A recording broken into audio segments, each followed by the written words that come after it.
My mission is simple, to make you money. I'm here to level the playing field for all investors. There's always a bull market somewhere, and I promise to help you find it. Mad Money starts now. Hey, I'm Cramer. Welcome to Mad Money. Welcome to America. Other people want to make friends. I'm just trying to make you some money. My job is not just to entertain, but to educate, teach, put it in context. So call me at 1-800-743-CNBC or tweet me at Jim Cramer. There's the people. There's the corporations. And then there's the government.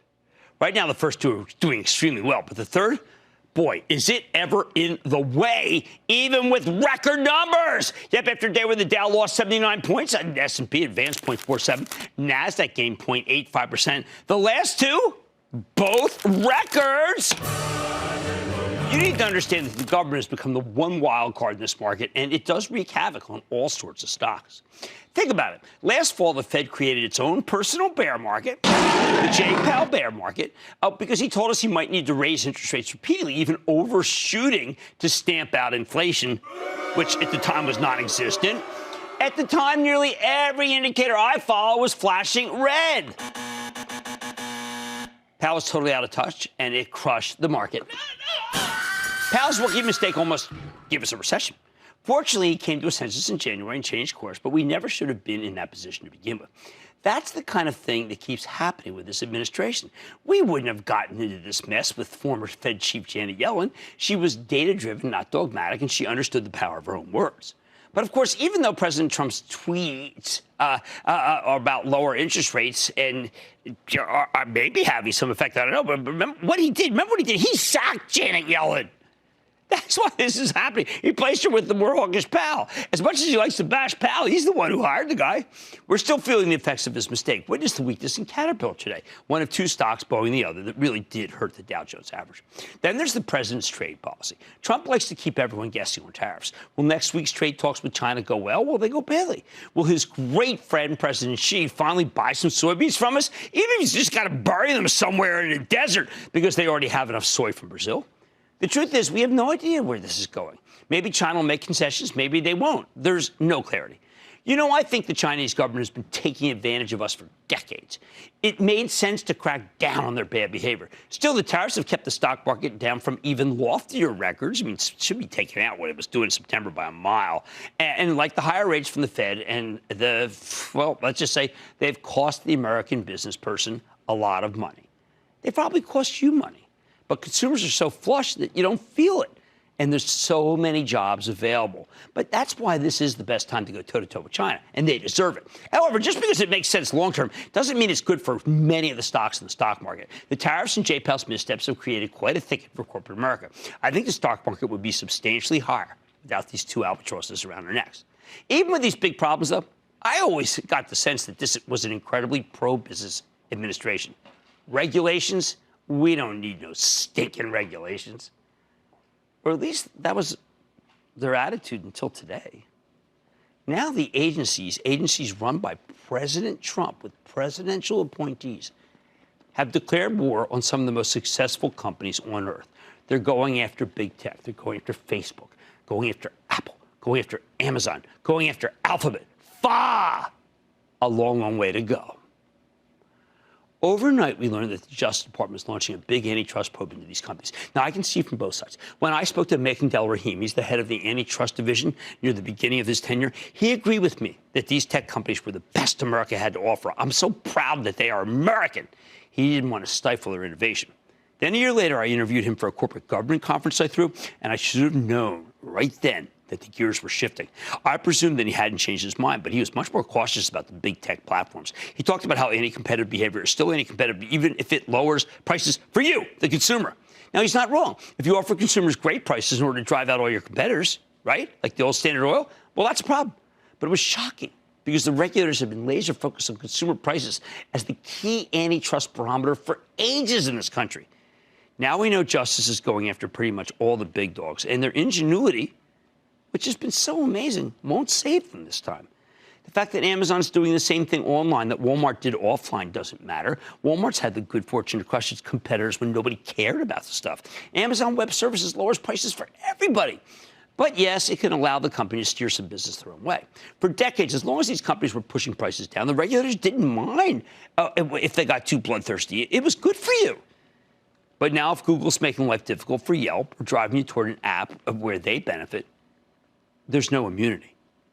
If Apple builds an incredible product but forces you to buy all your apps from their store, does that really make them a monopolist? Who says you have to buy the apps? 40 years ago, yes, this was textbook anti-competitive behavior. But it's been unenforced for so long that I'm indignant on Apple's behalf. While we need an antitrust law, it's a little jarring when the whole regulatory regime changes overnight from a Republican president who's anti-regulation. And then there's Facebook. Now, Facebook's also being investigated by justice, but today was all about the suddenly very tough Federal Trade Commission running roughshod over CEO Mark Zuckerberg for all sorts of privacy violations. The FTC has been a paper tiger for years. Today we learned that they hit Facebook with a $5 billion fine. Okay, some people say not that large. Some people said chump change for a $584 billion company. But they also, more importantly, they announced an unprecedented series of actions designed to strip Zuckerberg of his power over all things privacy. And some of these people, the FTC, wanted to strip Zuckerberg of all power on everything. I got to tell you, this privacy thing matters tremendously. You know why? Well, given that the product Facebook offers is you, well, then privacy's incredibly important to every decision they make. The FTC has told Facebook to install independent directors on its board, directors who can monitor Zuckerberg's actions. They won't be friendly, and everyone else is too. He can't make privacy decisions anymore. Those will now be handled by an independent privacy commission on the board. I thought this decision was incredibly tough. I was astonished. It wasn't talked about nearly enough. They talked about the $5 billion. This is amazing. Then again, the president appointed the FTC chairman, Joseph Simons himself, and Simons was a partner of Paul Weiss. Paul Weiss before this, you know what that means? It means he's independent, it means he's honest, it means he can't be bought. This is a brutal decision. In a way, Facebook had it coming, but Simons nailed them harder, I think, than if he had taken them to court. These are real restraints to the point where I think it will actually hurt their ability to make money, hurt their ability to be creative. Although they reported such a good number tonight, maybe no one's going to care for now. Again, I know the $5 billion fine's not nothing, but the strictures are the real deal. If you thought the Trump administration would always favor deregulation, today was a rude awakening for you. Look, I've said over and over again that Facebook needed to hire some big-shot former judge. You probably got tired of me saying it. A well-respected lawyer, someone with a reputation for integrity in order to self-police. I warned them and warned them and warned them that without a real effort to self-regulate, the government would step in and do it for them. And now they are paying the price for not listening. The price is an incredible level of intrusion, if not right, loss of autonomy. It gets worse. Given that both political parties are united in their hatred of Facebook, not to mention the other big tech names, I heard say that Facebook got off easy. I mean, that's bad news for the future if you're a shareholder, even if for tonight's good quarter. So what does this mean for you? It means that going forward, we need to measure how much government interference there can be under the Trump administration for your portfolio. Not a Warren administration, not a Sanders administration, but a Trump administration. The bottom line, after today, this White House is clearly not as friendly to big business as I know I thought. The days of corporations getting a free pass is over, unless they happen to be in Republican-friendly industries like coal and oil.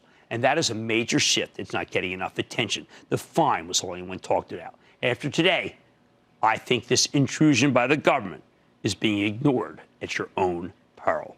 Let's go to Dennis in California, please. Dennis. Hi, Jim. How are you? I'm good. How about you?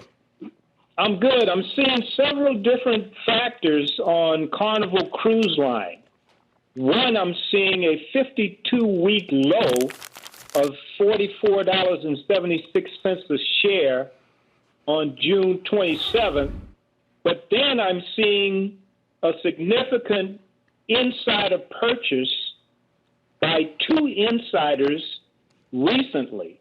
Okay. I'm also seeing lower full-year earning guidance, and I'm seeing lower full-year net revenue guidance. Right. Well, see, here's what's happening. The cruise business was better, and then it got softer. And Cuba was taken away. And what happened is that you basically got blindsided. The president blindsided him with the getting rid of Cuba. And I do think that Royal is a better buy right now. Can I go to Jeff in Florida, please, Jeff? Hey, Mr. Cramer, how are you, sir? I'm doing well, Jeff. How about you? Very well, my friend. I would like to shout out a huge booyah to you and just let you know that I appreciate what you do for people.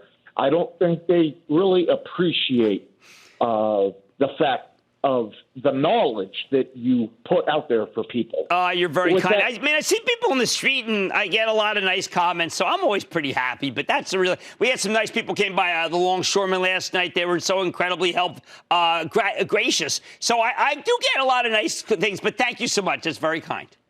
Oh, yes. And you're very welcome, sir. Thank you.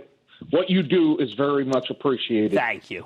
By those of us that look out for ourselves. Okay, thank you. Now, with that being said, sir, I've got a two-pronged question. Number one, it's Kraft Heinz. Right. And the new CEO, Miguel Patricio. He's come from some pretty big league companies. Right. And I'm just wondering what your thoughts are on that. Okay, here's the problem with KHC. In the end, there's no growth. I like growth. I don't think that they can shuffle all they want on that Titanic of a food company. But to me, what matters is growth, because this is about the stock market, not about pantry brands. So I'm going to tell you to stay away and stick with a growth stock like a PepsiCo or a Coca-Cola. Right, the wild card in this market, let's just own it. It's the government. This administration isn't as friendly to business as I thought. They've carved out some businesses, but these big, great American businesses, He's saying no more free passes. Oh, Mad Money tonight. There's a wondrous process happening on Wall Street. It's called metamorphosis. I'm talking the caterpillar turning into a butterfly, or not. Then I'm telling you how to profit off the biggest news out of Washington this week. No, not the Mueller hearing. The debt ceiling deal. And the major banks aren't the only financials winning here. I'm eyeing regional player First Horizon to find out if we can continue to climb even after these terrific earnings. So stay with Cramer. Don't miss a second of Mad Money. Follow @Jim Cramer on Twitter. Have a question? Tweet Cramer. #MadTweets. Send Jim an email to madmoney@cnbc.com or give us a call at 1-800-743-CNBC. Miss something? Head to madmoney.cnbc.com.